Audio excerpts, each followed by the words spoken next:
Сегодня я инициировал телефонный разговор с президентом Российской Федерации. Результат – тишина. Я обращаюсь к российским гражданам как гражданин Украины. С вами нас разделяет более 2000 километров общей границы.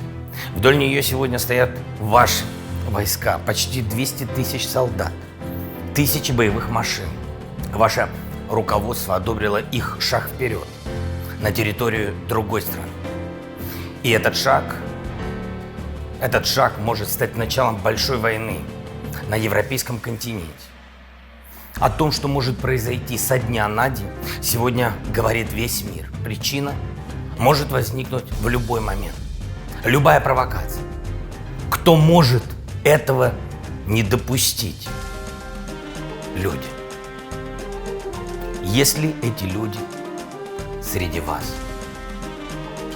уверен, что нужно остановиться, пока не поздно. И если руководство России не хочет ради мира садиться за стол с нами, возможно, оно сядет за стол с вами. Хотят ли русские войны? Я очень хотел бы ответить на этот вопрос, но ответ зависит только от вас.